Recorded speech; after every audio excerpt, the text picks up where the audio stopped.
Ассаламу алейкум ва рахматуллахи ва баракатух. Құрметті мұсылман бауырлар, бүгінгі тақырыбымыз тахажжуд намазы.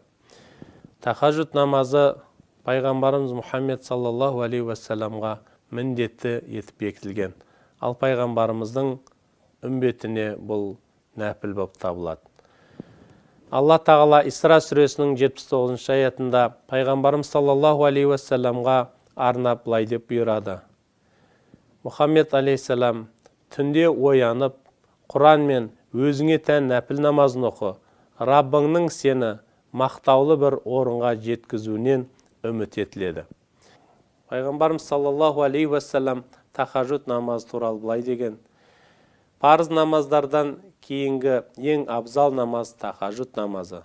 Тағы бір сөзінде: түнде тұрып тахажжуд намазын оқыңдар, өйткені ол бұрынғы салиқалы кісілердің әдеті. Тахажжуд намазы жамандықтарды өшіреді және күнә істерден тыяды деген. Тахажжуд намазының уақыты қай кезде кіреді? Бұл түннен 4-тен 3 бөлігі өткенде, сәресі уақыты жақындаған кезде, міне адамның түн ұйқысы тыныш, сондай тәтті ұйқыға кеткен кезінде тахажжуд намазының уақыты міне осы уақыт. Тахажжуд намазы 2 рәкаттан 12 рәкатқа дейін өзгеріп отырады.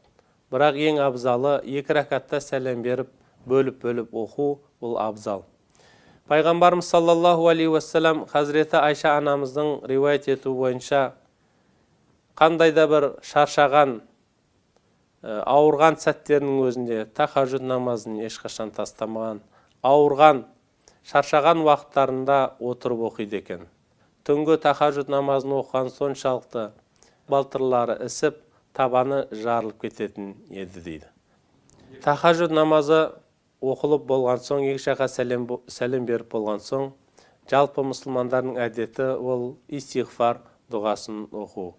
Ал егер бұл дұғаны білмеген адам өз тілінде Алла тағалаға күнәдан арылып, Алла тағаланың кешіруін өтініп, осы дүниемізге, арғы дүниемізге, елігімізге, халқымызға, отбасымызға барлық жақсылықтарды тілей беруіне болады. Алла тағала тахажжуд намаздарыңызды қабыл етсін. Ассаламу алейкум ва рахматуллахи ва баракатух.